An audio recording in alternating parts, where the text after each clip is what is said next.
What's up, guys? We're back for a very good card this Sunday. We got UFC in Phoenix. We got first card, I believe, on ESPN. We got Francis Ngannou versus the return of Cain Velasquez. And joining me is my co-host Kelton. Kelton, how do you like this card? I love it, man. This is a great way to bring in the big Fox era. We had our UFC on Big Foxes. I was lucky enough to go to two of those shows live. Fox did a really great job, but it's a new era, and I think ESPN is going to do even a better job, and it's going to bring the sport to a whole new level, man. And UFC on Fox 1 had Cain Velasquez versus Junior Dos Santos, and now who would have known 9 years later, or 8-9 years later, Cain Velasquez is going to be headlining the first UFC on ESPN card against another newcomer with heavy hands. Kind of feels like deja vu all over again, man. It's a very interesting main event. Yeah, man. I mean, there's a lot of people out there that are on Cain. There's a lot of people that are on Francis. It's a very good fight. I can't wait to talk about it. Before we talk about our breakdowns for every fight, let's talk about last card. You know, we had the whole disaster with the main event. I hope Whittaker gets a speedy recovery. You know, he's the champ. He's a really good fighter and one of the best fighters in the world, man. And I feel bad for Kelvin. Kelvin's kind of, I mean, I don't know what he was doing with the whole belt thing. I feel like that was kind of dumb. Let's just do a recap on our bets. So I went 3-0. I bet on Crew. I bet on Devontae Smith in the distance, and I bet on Ricky Simone. And yeah, man, they all look good. Devontae Smith looked really calm out there, man. And, like, you know, he really picked his shots and had patience, man. Like, usually he comes out like guns blazing, and he just looked like really relaxed in there. Like UFC's like his home now, you know. And he smoked when I showed him. I guess you can say those shots on the ground were illegal. I don't know, but I mean, he really hurt him, man, bad. He needs to step up next, and I think calling out Trinaldo is the fight to make. I don't know if Trinaldo will take that fight because I feel like Trinaldo might want to take a top 15 guy, but that's a really good fight. Jim Crew, I mean, that wasn't a bad stoppage. I think he knocked him out twice, and I like Sam Alvey as a person, but the guy's on the decline, man. I mean, the guy, he might be one fight away, hanging it up. So we'll see who he fights next. And then Ricky Simone, damn. I know a lot of people out there that are really high on him. Shout out to Guru because MMA Prediction Guru, he's super high on him. And, yeah, he's really good, man. I know you've been talking about Simone for a while, too. And, damn, like, he put a clinic on Ronnie Yaya, man. I mean, he won every round. And I think he just called out Rob Font. So that's a really good fight. I don't know who you would have in that fight. Pre-tape, I'd probably go with Simone. We got to watch tape because Font's a good striker.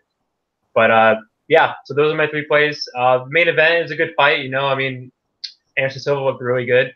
And he still lost. But, I mean, the guy's, one of the best fighters of all time. And Stylebender, a lot of people are shitting on him. I think he looked good in that fight, man. So we'll see what happens next. So, yeah, what about you? What's your recap from your bets? How many units did you win, man? Oh, let me check real quick. 6.97. So it's definitely. I'm 2 and. I've had two. There's been 3 events this year, so I've won 2 and I lost 1. It's definitely, it feels good because last card, the Brazil card, I got straight up raped. So, I mean, that was a terrible one of my worst events of all time. So it feels good to be back in the winning column. For sure, man. A little more than, or about a month and a half in, and we're both in the green for the year, which is real nice. I went 3-1 on my plays. I won 5 units. My one losing bet was just a small 1.5 unit shot on Callan Potter over Jalen Turner.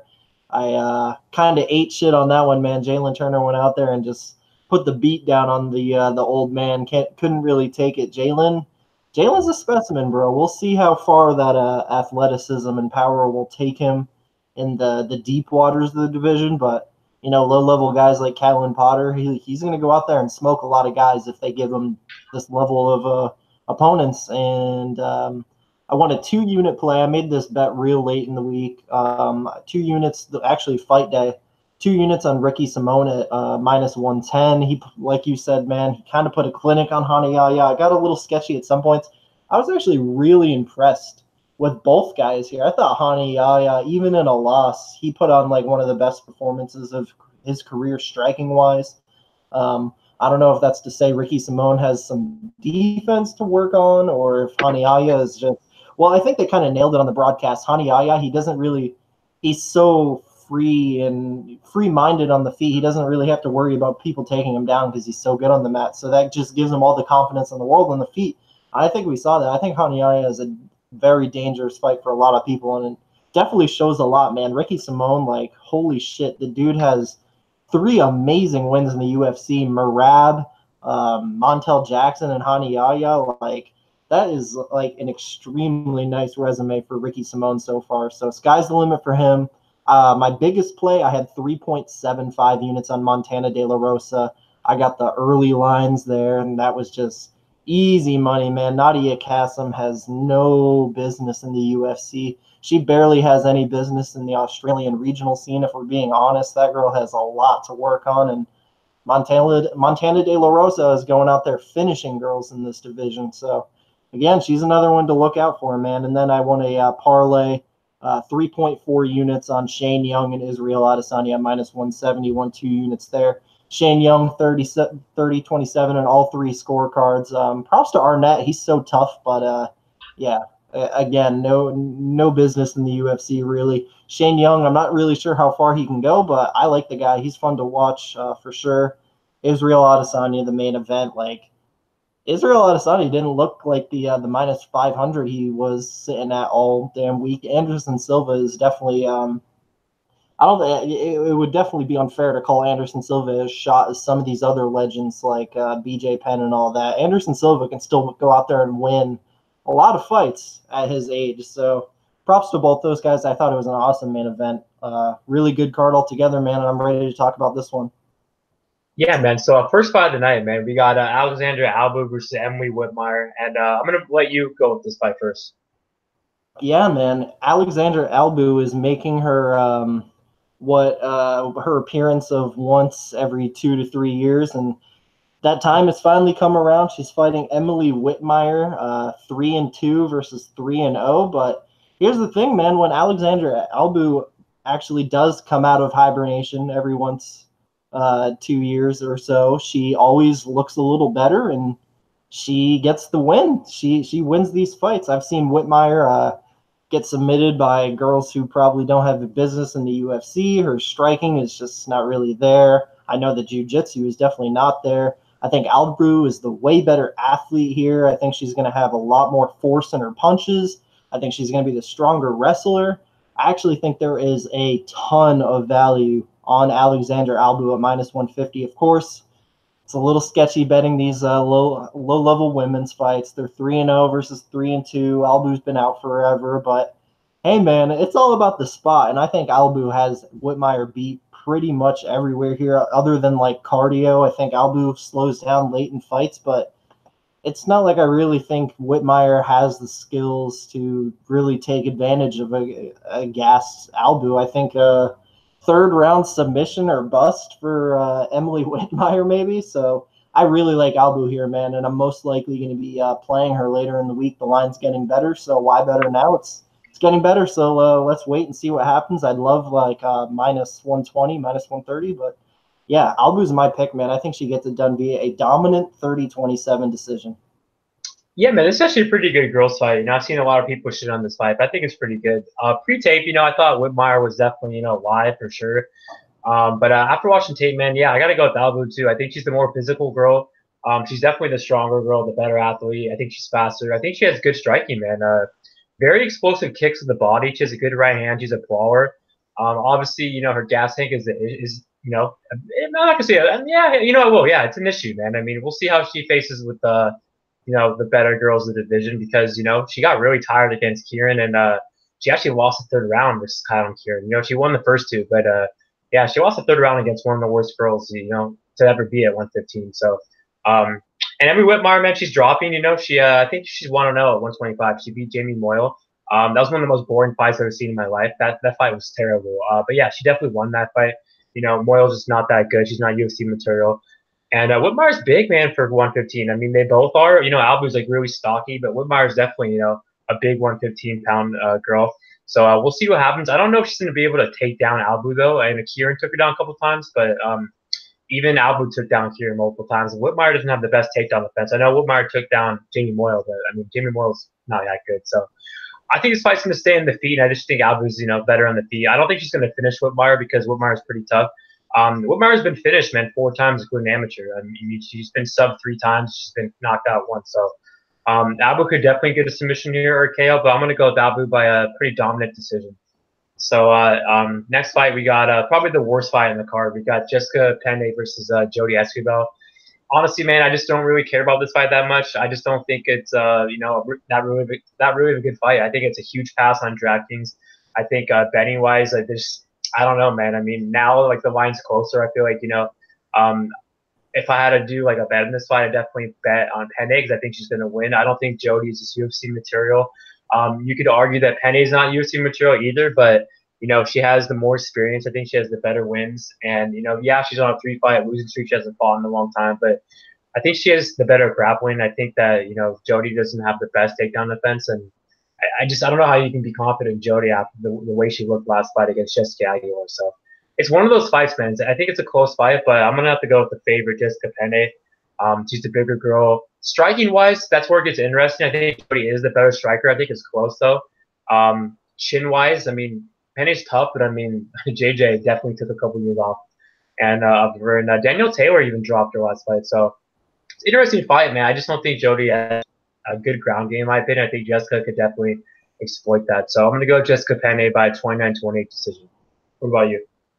Yeah, man, I'm with you. This is the bathroom break fight of the card. I'm going to ever so slightly lean Jessica Penne, even though there's multiple concerns, the whole USADA suspension. That's why she's been gone. She got popped, if you didn't know. 36 years old, but thing is, like, she kind of, before the Joanna and Jessica Andrade loss, like, she was actually standing in a pretty decent place in the division. Like, when the division kind of first formed, I know this is years ago, but she was like top 10 in that division, a nice win over Randa Marcos. She lost to Daniel Taylor in her last fight, but it's definitely hard to look good against Daniel Taylor for sure. I think Jessica Penne, like, if she's the same chick she was about 4 years ago, and who knows, she probably isn't after those Andrade and Jacek beatings and the USADA suspension, who the fuck knows, but if the Penne who showed up versus Randa Marcos shows up, she should probably definitely outpoint Jodie Esquibel here over the course of 3 rounds to a 30-27 decision. I don't know what to expect, man. This is definitely the biggest pass on the card. If I had to have my money on this fight, I'd want some on the underdog, I guess, at plus 140, but just, nah, man. Not looking forward to this fight. I'll say Penne wins a 29-28 split decision. So moving on to the next fight of the card, we got an interesting one here. We got the Luque Cool Hand Sanders minus 185 taking on Henan, the Baron Barao plus 160. This is a weird one, man, because Henan Barao, who was, pound for pound, one of the greatest fighters at the time a few years ago, now one of the most shot fighters in the UFC. If not, he is the most shot fighter in the UFC. It's a real shame. Just how he's looking against guys like Andre Ewell, who he would have absolutely sliced through back in his prime. Brian Kelleher would have just destroyed that dude in his prime. Like, it's just a shame what happened to the guy, broken mentally, broken physically. Those 135-pound weight cuts, bro, those did a lot of damage to his body. And look here again, man, he's coming back to that 135-pound weight class here, 135-pound cut. Not even in Brazil this time. It's going to be another tough cut. What can I say? And Luque Sanders, like, ooh, that guy has, like, terrible fight IQ. He makes a lot of mistakes in the octagon. He's proved that he can go out there and beat the shit out of the guy and still lose. And who knows? That's maybe even what could happen here. But I'm just not convinced that if Luque Sanders goes out there and does what he did versus Yuri Alcantara, I don't see Henan Barao fucking surviving like Yuri Alcantara did. Barao's just, like, it's sad, man. Let me just put it that. It makes me sad to talk about this fight, just knowing what a beast he was back in the day for sure. And, man, if he loses this fight, where does that put him? I believe that's like 4 losses in a row. And That's not a good look, man. If he loses this one, he could be out of the UFC. So back against the wall. Back's against the wall for Luke Sanders too. So I'm interested to see how this plays out. This isn't like the last one. I definitely want to watch and see what happens here. But I don't see either guy in the UFC in about a year and a half from now. So the pick will be the favorite, Luke Sanders. I'll say he gets a second round TKO, and I'll be honest, this is coming from someone who thought about betting Luke Sanders earlier in the week, especially at the current price, minus 185. I'd say this is a pass all day long, man. Just sit back, watch to see if the old dog has one more in him, or if Luke Sanders can not fuck up for once. Yeah, man, I've been going back and forth in this fight, but I finally made a decision. I got to go with the dog here, man, and Barao. I think both these guys are shot. You can definitely say that Barao's shot. I mean, the guy has not looked good in a very long time. I think Sanders has terrible fight IQ. I think both these guys are chinny, but one thing I gotta say in this fight is I think Barao, man, has more heart, man. I mean, I've never seen him really quit, and he's super tough, man. He really is. And I've seen Sanders quit, man. I mean, he's mental with him, man. I mean, he quit against Supermatov. I mean, Supermatov doesn't even knock out guys in the UFC. He quit versus Ronnie Yaya is definitely a pretty decent fighter, but he quit in that fight. He got hurt in the feet and then wanted out. But the biggest fight that he quit in, man, is against Yuri Alcantara, man. I mean, that was he destroyed him in the first round, just quit. I mean, the guy's been tapped out, man. 2 of his last 3 fights. I don't think he has a good ground game. I think he has good wrestling, but his just submission defense is not that good. And Barao definitely has the way better jiu-jitsu. I think Barao, in my opinion, I mean, I feel like he should have won that fight with Andre York. Like, he just didn't go to the grappling second, third round like he should have. Like, he won the first round, almost tapped him out, and then just didn't showed bad fight IQ. He just didn't go after the grappling. If he would have went after the grappling, he probably would have tapped out Andre York. So I think Barao's a big jiu-jitsu advantage here in this fight. I know Sanders probably has the better wrestling, but I do think that Barao could definitely get him down on the feet. I mean, Barao's definitely been hesitant. He doesn't have the same aggressive style anymore, but he's tough. I mean, Andre York hurt him and couldn't get him out there. Keller hurt him, didn't get him out there. So I think on the feet it's going to be really interesting. I think Sanders might have the more power, but I think Barao's definitely is more technical. And I think he's going to hurt Sanders, man, honestly, and get him down and then tap him out. So I'm going to go with Barao, man, by sub. I think both these guys are basket against the wall, but I got to go with the guy with the better fight IQ and the guy I think that has more heart. And I do think that's Barao. I think Luke Sanders, man, just has a lot of red flags against him. I heard that he's in Arizona now training. He was training at MMA Lab, but now he's training in some no-name gym in Arizona I've never even heard of. So that's definitely not good. And yeah, Barao's definitely at the better camp. So I got to go with Hen and Barao. But it's definitely a pass. But if I had to if you had to bet this fight, it's definitely the dog. So next fight, we got my first play tonight. We got Scott Hot Sauce Holtzman versus Nick Lentz, and it's a very good fight, man. I have my first bet, and I have Scott Holtzman at minus 175, 3 units. And I'm actually a pretty big fan of Nick Lentz. He's had a really good career, man. Had a lot of good fights at 45. He had a good fight with Chad Mendez. I think he actually won the 3rd round in that fight. But Chad Mendez was kind of sick, but he still won the 3rd round in that fight. And he was a ranked featherweight. He went out there and beat Hagrid Diaz. But it's a different matchup, man. I really do think that Holtzman has a huge size advantage in this fight. Nick Lentz is kind of a small 55er. I think that he's had a lot of bad, weight cuts at 45. 55 is probably the weight class for him, but he's definitely the smaller guy. I think that, he's a pretty good, wrestler, has a good guillotine. He has pretty good striking too, but I just think he's outmatched you. And I think Holtzman's kind of like a bigger version of Nick Lentz. I think he's better everywhere the fight goes. We saw the coming out party last fight. He went out there and knocked out a pretty good fighter. A top 25, top 30 guy. And that was a good performance, man. Wow. He dominated the entire fight. He won every round. He did even get taken down once. His takedown defense definitely improved because the fight before that with Horcher, I think Horcher got him down a couple times. But Holtzman, man, he trains at MMA Lab. He also splits time. I think he trains with Brian Barberena somewhere in Tennessee. I just think, he has, really good cardio, man. He's a really good chin. I just don't see how Nick Lentz can get him out of there. I think Nick Lentz has to get that guillotine to win. I don't think he's going to have success in the feet, man. I just think that Holtzman's the better striker in the feet. I think he's super strong. He has good kicks, man. A very good right hand. And he's, in his prime, in my opinion, man. I know he's older than Nick Lentz, but I think he's in his prime. And I think Nick Lentz is on the decline, man, for sure. You could arguably say that Holtzman's best win obviously is on Patrice, but Nick Lentz's best win at 55 is probably Gray Maynard. Or actually, you could say Will Brooks, but he was getting his ass kicked against Will Brooks and got that guillotine. So, I don't know, man. Just and especially if Holtzman gets him down.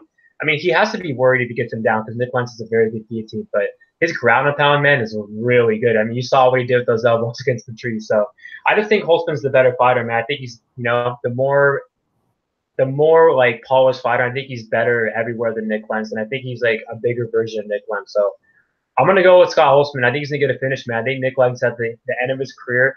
I don't think he's done, but I think he's on the decline, and he's definitely at the end of his career where I say Holtzman's in his prime, man. And Holtzman's improved so much. He has like a 5-2 record in the UFC. I think it's time for him to get some respect, man. Get a big fight next. So I got Holtzman I got a second round finish. I think he's gonna hurt him with the right hand, get him down, and I put him away with those elbows, man, on top. Yeah, man. Scott Holtzman's definitely made some improvements in his career, and sadly to say, I tried fading him in his last fight against Alan Patrick, but man, he showed up. He put on the best performance of his career. Justin's right, at 35 years old. He's just in his prime right now. It's crazy to think that he's the older guy between the two here. Nick Lentz has had an amazing UFC career, but man, that damage meter is definitely up there. He's just kind of slowing down a little bit, but hey, props to him. Last fight, he did exactly what you should do against Cremator, and that's beat his ass for sure. Nick Lentz did a good job of doing that. Nick Lentz is just a real gritty, tough, skilled veteran, man, and he's gonna make a lot of good fighters look not that great, and I think that's what happens here, man. I think this fight's gonna play out a little bit closer than the odds indicate. I'm gonna go with Scott Holtzman here. I think you cash your bet. I think you're right. He's got a big size advantage here against the former featherweight. Holtzman's a big old dude. I think there's probably going to be a little bit more pop behind his punches. If there's any kind of wrestling or clinch exchanges in this fight, he'll be stronger there, man. So I think Scott Holtzman is just going to barely edge this one. I'll say he wins a 29-28 unanimous decision here over Lentz, but it's a good fight, and don't count out Nick Lentz. He's a vet, man, and he wins a lot of fights. Yeah, that's one thing I wanted to say is that they both have really good chins, but I mean Nick Lentz's damage meter is definitely up there, man. I do think that Holtzman has a better chin. I think that Nick has definitely taken more damage. Nick Lentz has been around that for a very long time, so it's funny that Holtzman is the older guy, but in fight years, I think Holtzman's definitely the younger guy. I'm pretty sure you'd agree with me on that. Yeah, for sure, man.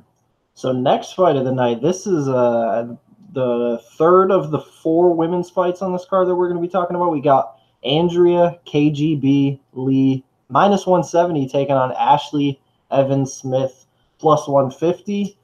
I actually think the value is on the favorite here, Andrea Lee. I kind of see her being able to stuff any kind of wrestling exchanges from Ashley Evans Smith. Although Ashley's a big girl at 125, man, and like when it comes to the pure wrestling skill, she probably would be the more skilled wrestler, like offensively here. I don't know. I just don't think she's going to be able to make it her fight here against KGB Lee. I feel like KGB wants it more. I feel like she's more on the up. I think she's probably, I don't know, she's the better athlete.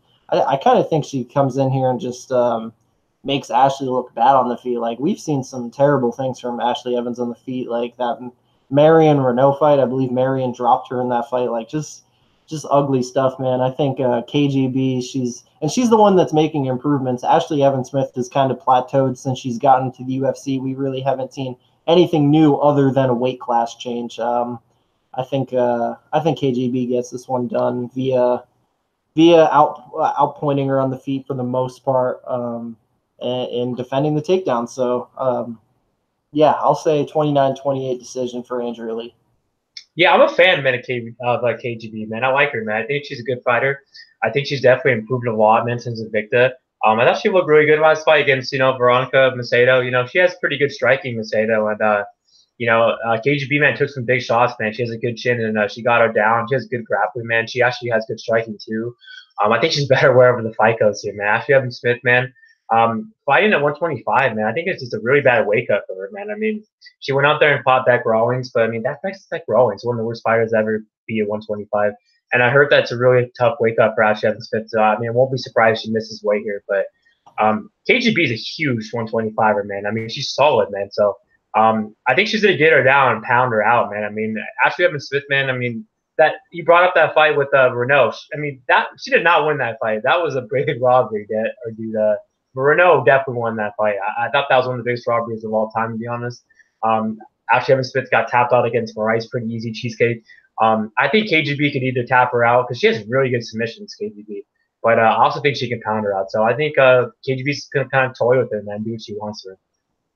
So yeah, I got KGB by I'm gonna go with the second round finish. So next fight we got Benito Lopez versus the Bermudez Triangle, Manny Bermudez. This is a very interesting fight.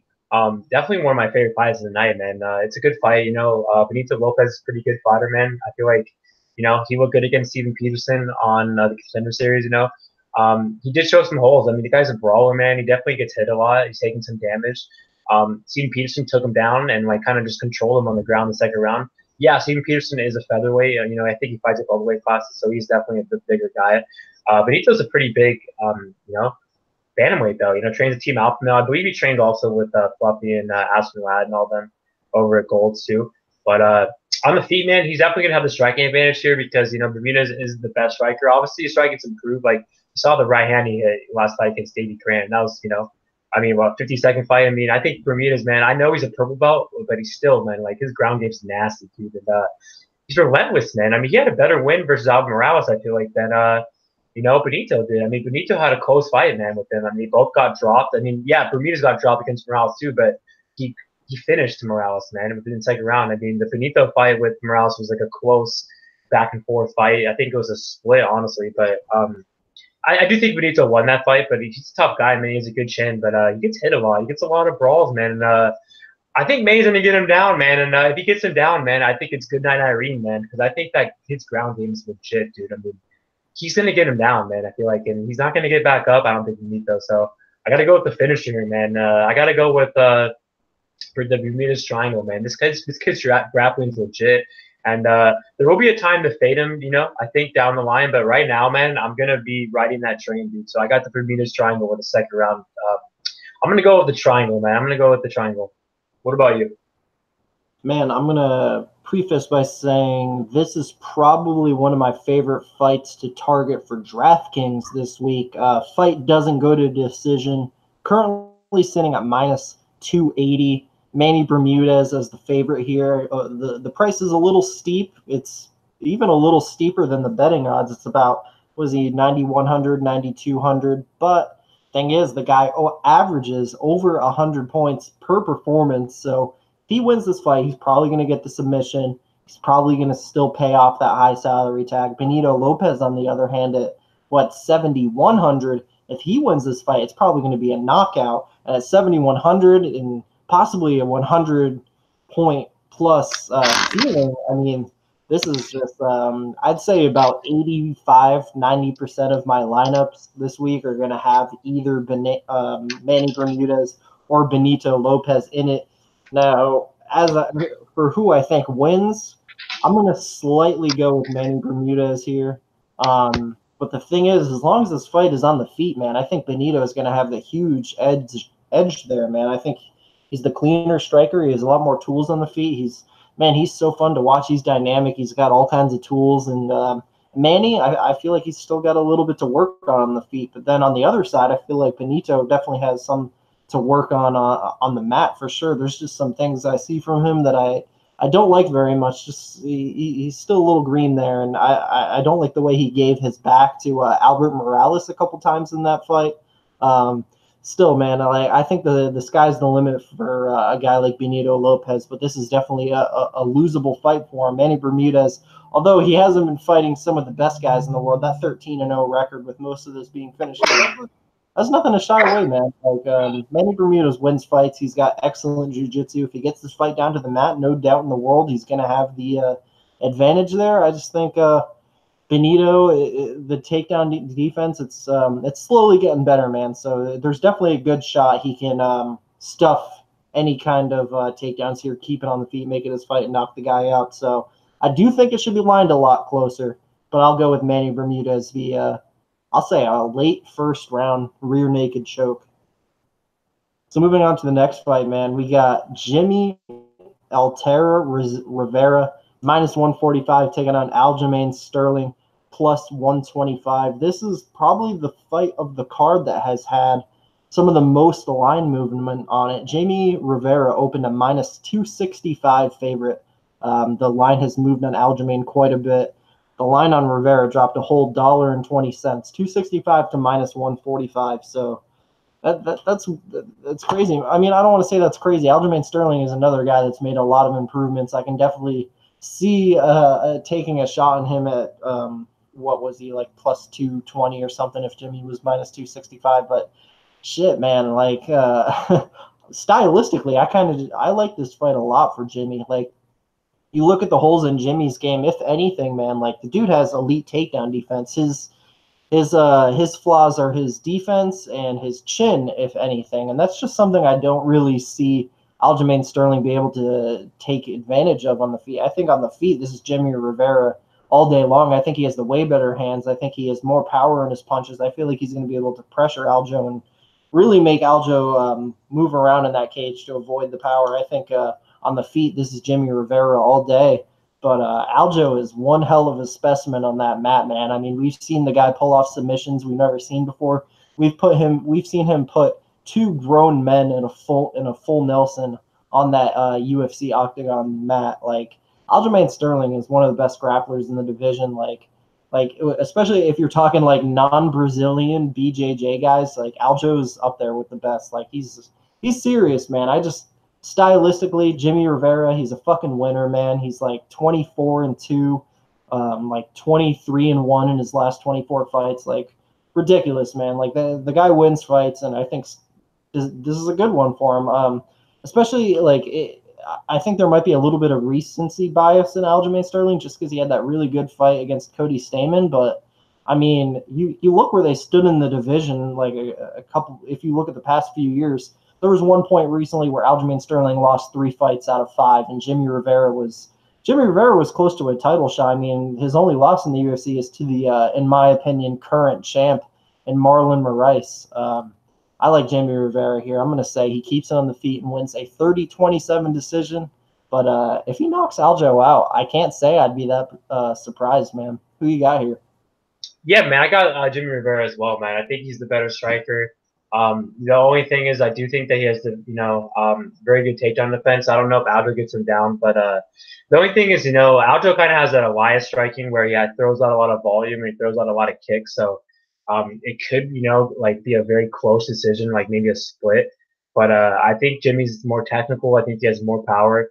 I think, I don't know. I think they're both kind of chinny, to be honest, but I don't think Aljo's going to be able to hurt him on the feet. I think if anyone hurts anyone on the feet, it's going to be Jimmy.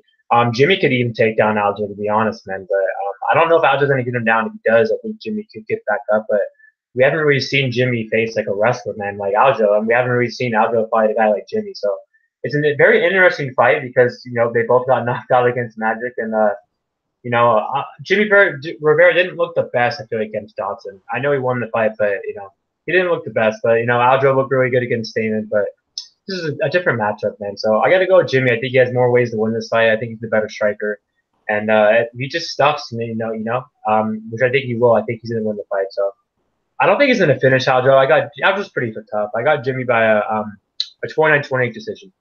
So speaking of close fights, we got the first fight of the main card. We got Andre Fili versus Myles Jury. Yeah, man, this is a close fight, man. I've been going kind of back and forth in this fight. Jury just got KO'd stiff against Chad Money Mendez, and wasn't a good performance, man. He didn't look good at all in that fight. He just looked really hesitant, man. And with Andre Fili, man, I think he won his last fight versus Michael Johnson. I mean, you could say I'm biased. I bet on Fili there, but I mean, I thought he won that fight. But the thing with Fili, he just gets in so many close fights. Like, I think he's a good fighter, but he just fights so close, man. All of his fights are close, man. And I think on the feet, I think he has the better striking, man, than Myles Jury, but it's a grappling where we're supposed to be nervous because, Myles Jury has pretty good grappling, man. And he's a smart fighter, too. They both have really good records. Jury's only had a couple losses, man. I mean, Charles Oliveira, Cowboy Cerrone, and, his Chad Money Mendez. So 3 really good fighters, and it's a tough fight. Like, if they brawl on the feet, I think Fili has the advantage. But, I mean, they're both pretty durable. I mean, Myles Jury's only been knocked out once. I mean, I think he's always had a good chin, too. He took a lot of big shots against Cowboy Cerrone. And even Andre Fili has a pretty good chin too. He's been put out a couple times. Rodriguez destroyed him with that head kick. But on the feet, I got to go with the pressure and aggressiveness of Andre Fili. I think he's really going to just walk him down and have a better striking. And he has pretty good grappling too, man. He has good wrestling. I don't think he's going to be able to, control or take down. I mean, he could take down Jury, but I think Jury has a bit of wrestling and he has a bit of grappling. But I think it's going to be a back and forth. Probably like a fight of the night kind of fight. I think both these guys are going to come out really hot and really like guns and blazing and all that. But I'm gonna have to go with the dog, man. I got Andre Fili. I think he's gonna win another close decision, 29-28 split. But yeah, I'm not betting this fight. What about you?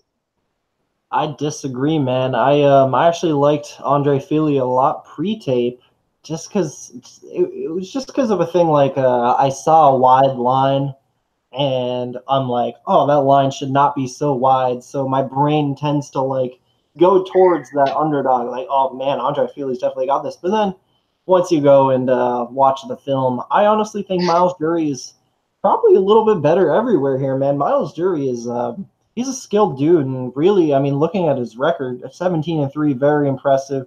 Has only lost to top 15 guys in Chad Mendes, Charles Oliveira, Donald Cerrone, and really he's had some really good moments of brilliance. Unanimous decision win over Michael Johnson, back when Michael Johnson was getting really good wins over guys. Knocked Ramsey stiff, knocked the legend Gomi stiff. But he really, like, his most impressive performance of his career, in my opinion, is just absolutely shutting out Rick Glenn, man. Like, nobody really, like, has just dominated Rick Glenn that badly before. I know there was the short notice fight Rick Glenn had against Evan Dunham where he got beat up bad there, but that was a short notice fight. That was at lightweight. Like, Miles Jury picked Rick Glenn apart bad. Like, he looked like a top fucking 15 guy there. Miles Jury has all the skills in the world, man. I think sometimes it just, I don't know, it might be a mental thing, but when the dude puts it all together, like, damn, he can look good in there. And I think when it comes to the striking here, I think Miles Jury, he might have a little more pop in his punches than Andre Fili. I feel like Andre Fili leaves himself open. Like, Miles is a little more technical. Fili's a little more just like rangy, and he kind of leaves himself open to a lot of shit. Saw him get sparked by that kick against Yair Rodriguez, one of my favorite knockouts of all time. But I mean, if you want to talk about a knockout that Fili got, his head kick over Mowgli Benitez, that was nasty. Fili's another guy. He's had moments of brilliance as well. I just feel like Jury's probably the better fighter here. He's rightfully favored, but I still do, even with money coming in on Andre Fili, I think Andre Fili might be the way to go at that price. But I'll say Miles Jury wins a 30-27 unanimous decision here, man. Next fight of the night, I'm going to let you take this one, but the odds on this, we got, what is it? It's your bet, right? Yeah, so I think Luque is like minus 400 right now. Yeah, Luque, yeah. Luque just got up to minus 400, taking on Brian Barberena plus 325. Who you got, man? Yeah, man. So I parlayed him with someone else in the card for 4 units at minus 130. We'll talk about the other person later. But yeah, man, I've been on the Luque train, man, for a very long time. He's definitely one of my favorite fighters and a guy that I've been on for a very long time, like I just mentioned. I think he's a future top 10 guy. Honestly, could even be a top 5 guy. This guy is good everywhere, man. He's really good. Let's talk about Barberena real quick. I like Barberena too, man. I actually, bet Barberena versus Leon Edwards, and he actually hurt him in the second round, man. I mean, he dropped Leon Edwards with a shot that Edwards didn't see coming, and he didn't get him out of there. I mean, Edwards just recovered and just beat him with the wrestling, man. I think Barb is a pretty good fighter. He has a really good chin. He has really good cardio. He's very tough to finish. No one's finished him in the UFC. He only been finished once outside of the UFC, I think, by submission. And he's a good striker, man. He gets hit a lot for sure. I think that Luque is just so much faster, but I think Luque is just, in my opinion, the better fighter everywhere. I will say that Barberena probably has the better cardio because it's really hard to get rid of Barberena. And we've seen Luque's 2 losses, and he definitely got tired. And I'm not going to say he gassed. I think what happened in those 2 fights, with Graves and Leon Edwards, I think it was the grappling, man. I mean, that's how Graves beat him with the takedowns. And I think the same with Edwards. I mean, you watch the fight with Edwards, man. I mean, Luque just came out with a different approach, like he usually does. And he didn't come out trying to knock his head off. He tried to grapple. I mean, he won the first round. He took him down multiple times, and he got tired, man. And Leon took him down. Leon won the fight with his grappling. So I think he's improved a lot since that fight. That was 3 fights ago. We saw him smoke Nico Price. I mean, he really picked apart Nico Price, and that was when Nico Price was like, Nico Price is still pretty good, but I mean, Nico Price was beating everyone, man. I mean, just came off that Joe Ben win, and he really looked good in that fight, tapping out with that Darce. Luque's ground game is legit, man. He has a really good grappling. I think his Darce is like one of the best Darces out there. It's super powerful left hand, man. This kid's striking, man, is legit. And he's still young too. He's only 25 or 26, man. It's a really good record. He knocked out Chadwick Freeze cold, knocked out Bilal Muhammad. The Jalen Turner fight. Yeah, you could say Jalen Turner was kind of, picking him apart for a little bit, but that's a 6'3", athletic specimen that's 23 years old. Barberena is not going to have the reach advantage, and Barberena is not going to be picking apart Vicente Luque at all. Like I mentioned, though, man, I think Luque is the better fighter everywhere the fight goes. I think my only worry in this fight is if it hits the third round. I can see Barberena possibly winning the third round, but I don't see Barberena putting him away. I'll tell you that. There's no way Barberena is going to finish Vicente Luque in this fight. So I think what's going to happen, honestly, man, is Luque's going to hurt him, man, really bad, and I think he's going to tap him out. I think he's going to get him in the mat and get that Darce. I don't think Barberena's going to get knocked out here. I think he's way too tough to get KO'd right now. But, I mean, he's definitely, his damage meter has to be up there. I mean, he's taking a lot of punishment, man. He got hurt against Sage, even though he tapped out Sage. He looked pretty good against Warrior Alves after losing the first round. But the thing is, he's a tough journeyman. No, he's not a journeyman. I'm sorry, a workman, a tough workman. But he's just slow, man. I mean, he gets hit a lot, and he lets you get off first, and that's not really smooth to let a guy like Vicente Luque, go first. Vicente Luque is so technical, man. I mean, just his heavy hands, man. I mean, he's great. I mean, his left hand, his right hand. I mean, his combinations he puts together, man. I mean, he's one of the best fighters in the division, and it sucks that he hasn't gotten that big fight. He was actually supposed to fight Melender. But Wittmeyer couldn't fight. I think he couldn't take the fight in 2 weeks' notice because he's a big guy, so they gave it to Jalen Turner. So my pick is Vicente Luque by a first-round finish. Barb will be back for sure because Barb's a good fighter, but he's just outmatched here, man. He's not better anywhere in the fight besides the cardio. And even like I mentioned, even if Vicente Luque dominates the first 2 rounds and he loses the third round, he's still going to win a dominant decision. I just don't see how Barb wins the first, second round. Honestly, I don't see how Barb survives this fight. So I got Luque by a first-round Darce. What about you? Man, this is a great fight, bro. Like I definitely enjoy every time I have a round of watching Vicente Luque's fights. He's definitely a really, really explosive striker. Has the jits to go along with it. I watched him choke a guy dead in Orlando one time. It was pretty awesome. Vicente Luque is he's definitely a top 15 guy. He's a very good fighter. But the thing is about this fight, man, Vicente Luque's faults play right into Brian Barberena's strengths, which is Vicente Luque, he kind of fades later in fights. We've seen him lose fights that go past the first round a lot of the times. And Barberena, he's a guy that gets better as the fight goes along. He's got grade A cardio. He's tough as nails, got the chin to go along with it. So, yeah, I do think if it hits that like 7.5 mark in the fight, I'd be a little worried if I laid that minus 400 on Vicente Luque. But I mean, skill wise, you got to think Vicente is probably better in like every aspect on the mat, on the feet. He's definitely rightfully favored here and should be at least minus 200. I just think at the current price, man, like what I mentioned with his faults playing into Barberena's strength, that's enough for me personally to stay away from betting Vicente Luque here, although I definitely do think you are going to cash that parlay. We actually share that second leg later on. So, yeah, I'll go with Vicente Luque here, man. But there's guys on DraftKings I think I'd rather play for that price, and we'll talk about that in a sec. So I think you cash Vicente Luque. I'll say third round sub.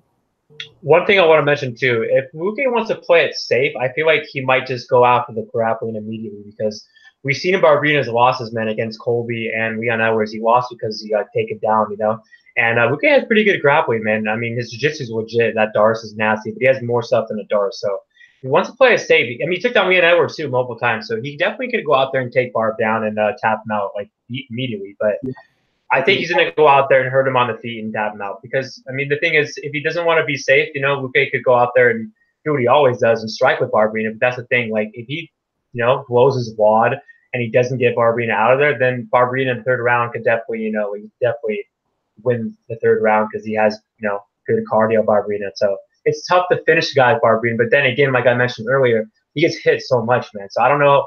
He's taking so much damage. I don't know if he's going to be able to take some of those just straight lefts that Luque hits. The Luque straight left, I'm telling you right now, might be one of the best straight lefts in the UFC. I mean, it's legit, dude, and it's nasty. I mean, you can ask Bilal Muhammad how nasty that was. Like, you don't want to be trading with him in the pocket, and that's Barberena's game. He's a brawler, man. So I think Barberena's going to get like hurt in this fight and then get tapped out. So yeah, call the next one. What's the next one? Is it Crone? Yeah. All right, we got my man Crone Gracie, I believe biggest favorite on the card. Or no, Luque is the biggest favorite on the card. Crone Gracie minus 370, taking on Alex Bruce Leroy Caceres plus 310. Man, I love Crone Gracie here, man. I've been very impressed from the research I've done on this guy. I mean, immediately as soon as he's getting into the UFC, he's got one of the best Brazilian jiu-jitsu games in the company automatically. We're talking we don't even have to bring up that the guy's last name is Gracie. I mean, look what he's actually went out there and done. He's won multiple world championships. He's extremely crafty. I mean, he absolutely lives up to that Gracie name. Son of Rickson, arguably, who is probably, in my opinion, Rickson Gracie is probably the greatest Gracie of all time. Now there are some concerns, and I would trust, or I would get if someone doesn't want to trust Crone Gracie at such a steep price here, man. But the reason I can trust Crone Gracie is because he's gone out there already and he's fought very, very experienced guys. You know, Tatsuya Kawajiri is over 50 fights. Tatsuya Kawajiri is a former UFC vet with some pretty damn decent wins as well. I mean, he's a Pride vet as well. I believe he went like 5-1 or 5-2 in Pride. So Crone Gracie has already gone in there against very experienced, tough guys. I believe Kawajiri might have even been like ranked at one point. Like he was somewhere around like 15-20. He got a big fight against Cub Swanson. That's no slouch of a win whatsoever. Even the fight before that, he fought Hideo Tokoro, another like 50-fight vet, Bellator guy. Tokoro, again, just like no slouch. And we've seen, I've just seen enough, man. Like I've seen enough. I've seen Crone take big punches. I know he has a chin.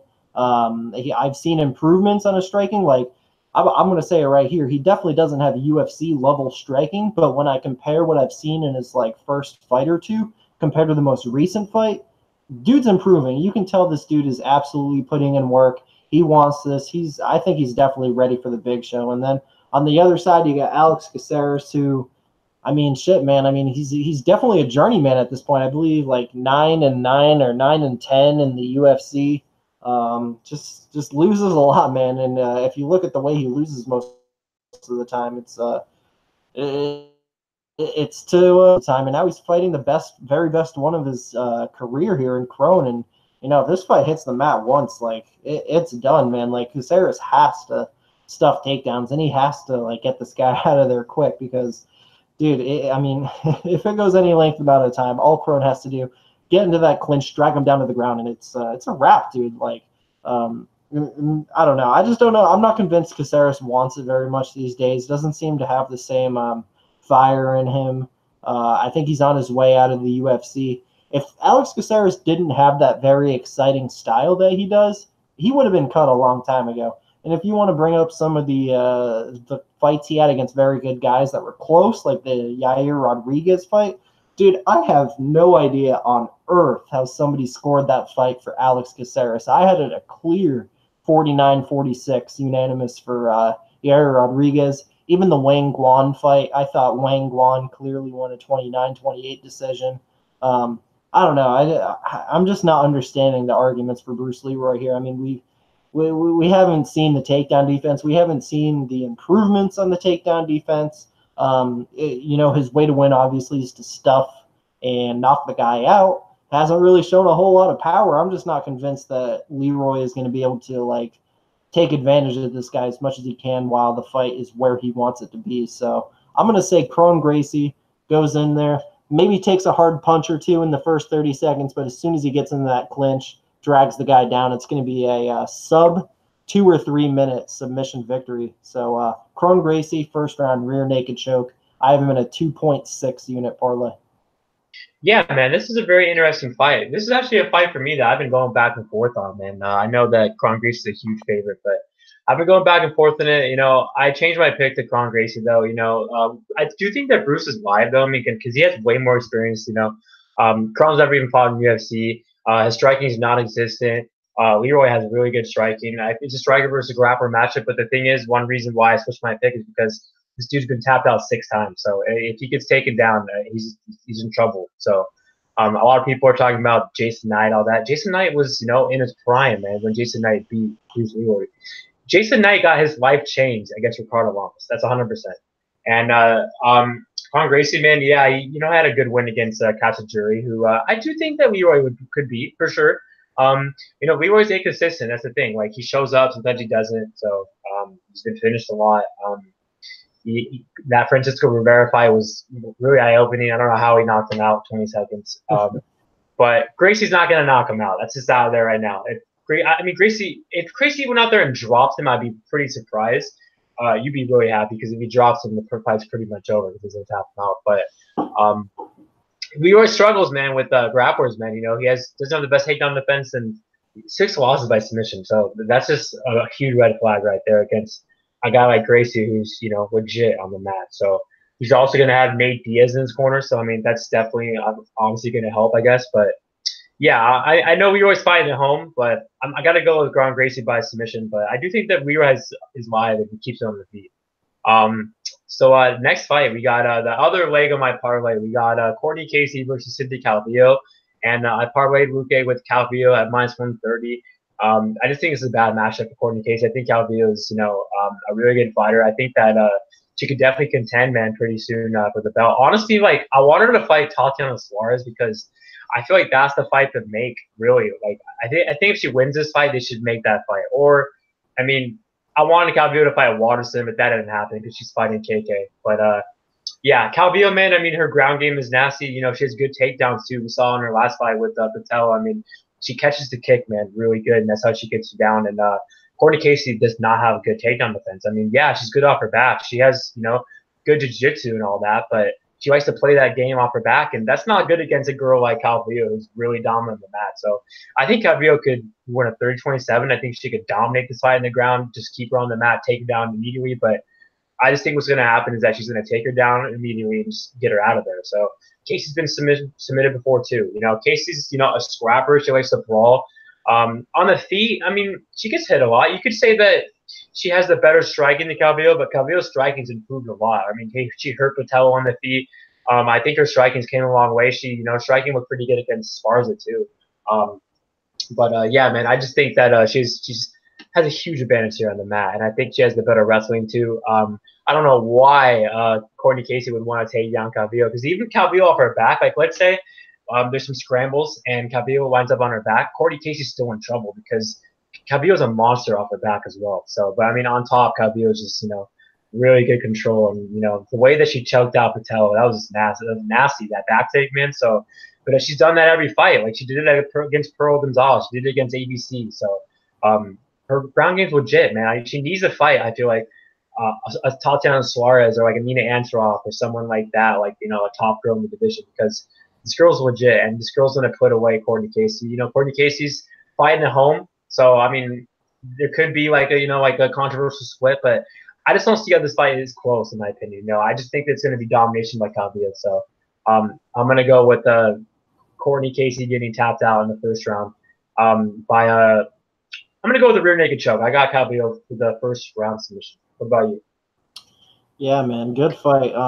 Props to you for betting Cynthia Calvillo in her last fight at plus money against Botello. I had Botello there. She got smoked in that fight first round. I think Calvillo, man, she's still making, like, she came into the UFC, had a lot of hype immediately. Dana White was calling her like the next Ronda Rousey and shit like that. And even with all that hype, man, she's made improvements. She took her very first loss against Carla Esparza, but hey, man, Carla Esparza, she just has that like very high level wrestling, and she kind of neutralized that game of Calvillo, and it kind of threw her off. And Carla is another girl who actually made a lot of improvements with her boxing, and she was just slightly a little bit more polished on the feet at that time. I think in a rematch, Cynthia Calvillo definitely beats Carla Esparza, in my opinion. And then that Botello fight, man, like her striking looked on point. She hurt Botello on the feet, got her down, and just wrapped it up, man. And now Courtney Casey on the other side here, like, whew. Courtney Casey was sitting at a nice, pretty 4 wins and 5 losses record. She is not even a 500 fighter in the UFC, Justin. Like, it's pretty bad. There's a lot of things you can say about Courtney Casey.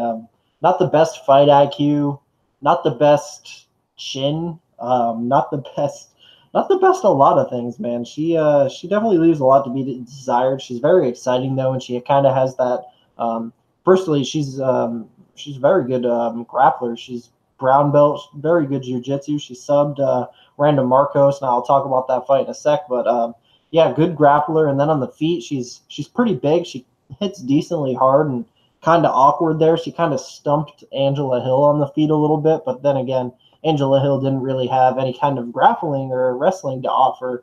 And if you want to talk about those 4 wins that Courtney Casey had in the UFC, Angela Hill, like I just said, didn't really have any wrestling or grappling to offer. Jessica Aguilar, who's an absolute fossil. Randa Marcos was winning that fight and then just got caught. Christina Stanchu, who's a bum. Who the fuck is that chick? And then like her 5 losses, man. Cohe Ham, who's an atomweight.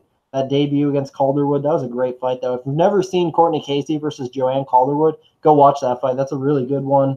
The Herrig fight was really weird, and then Michelle Watterson, another atomweight, going out there and beating Courtney Casey. Now Courtney Casey has to deal with the very best wrestler and BJJ player she's gone up against in Cynthia Calvillo. I guess you can argue Claudia Gadelia, but Gadelia has that strong wrestling and she can get girls down and hold them there. But Gadelia doesn't really sub chicks, man. Like, she wasn't even able to go out there and sub Tina Lacamati. So I think here with Calvillo, who's very opportunistic, I think she's going to find that neck, find that arm. I think she gets Casey down. I think when it's on the feet, she's going to get the better of Casey while it's there too. So I'll go with I'll agree with you, man. I'll say Cynthia Calvillo, first round submission, and that caps off my parlay. I have 2.6 units on Cynthia Calvillo with Crone Gracie at minus 129 to win about 2 units there. So Team Bro picks Team Calvillo, bro. Let's get this. So moving on to the next fight of the night, the co-main event of the evening. Some money has come in on the Texecutioner, James Vick, minus 115. He's taking on Paul Felder, minus 105. Again, man, twice in a row, Team Bro picks here. We got James Vick at plus money. I got 3 units on him at plus 116. Basically, man, here, like, it's funny. What I'm about to say here is disagreeing with, like, most of what I see on Twitter. I see a lot of people call James Vick overrated, and that's kind of funny, man, because I think Paul Felder's a little bit overrated, and James Vick is a little underrated and gets completely disrespected every single fight, and it's crazy.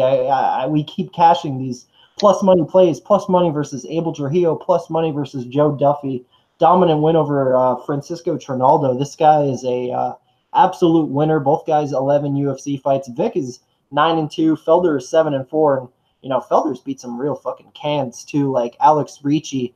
I don't know, man. I feel like there's a skill gap here, bro. Like I don't know if Felder kind of has that crazy pressuring power style like Gaethje to go in there and knock Vick out, quite like Gaethje did or Beneil Dariush did in Vick's first loss. And that's another thing about Vick's losses. Technically, it was an exhibition, but in tough when he lost to Michael Chiesa, bounced back like a world champ, got some wins, took that first loss against Beneil Dariush, bounced back, got a few wins.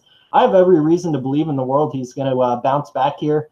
I've heard this weight cut is going to be a little bit easier for him, than the last one, which is a very big deal in my opinion. When you have a 6'3" guy cutting down to 155 pounds, obviously cutting all that weight, it's going to have a toll on your chin.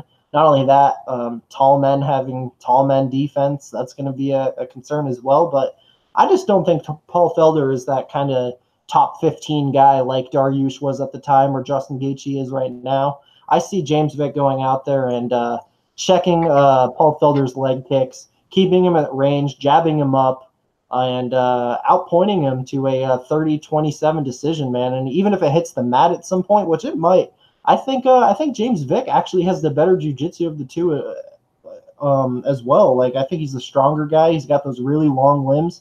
He's crafty, man. We haven't seen like a whole lot of Vick's groundwork because he mostly just goes in there and outstrikes guys or knocks guys the fuck out. I actually think he might even be able to knock Felder out in this fight as well.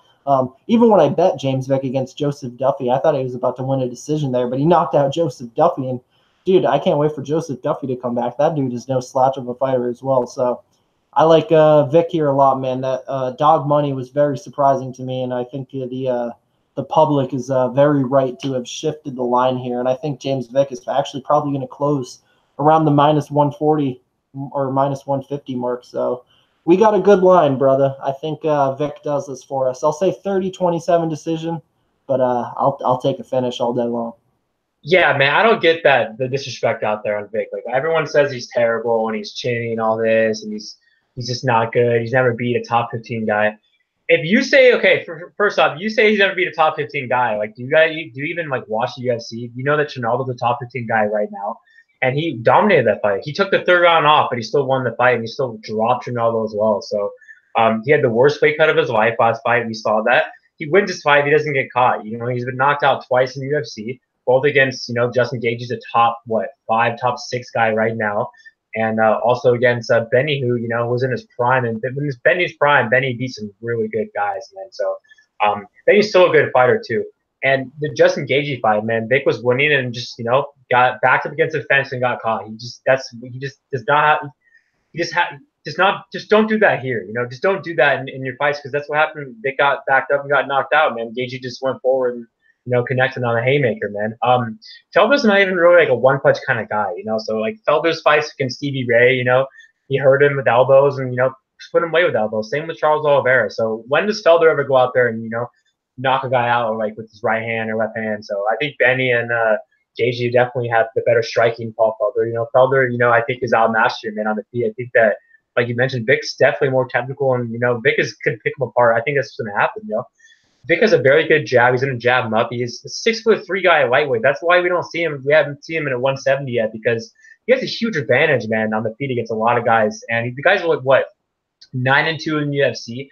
It's just disrespect, man. The people, like, say that he's not good. I mean, Duffy was running through everybody, and then he goes out there and puts him away in the second round. He put away Polo Reyes after Polo Reyes got that knockout against Dong Young Kim. So the way he hides his jab against his right hand is really good.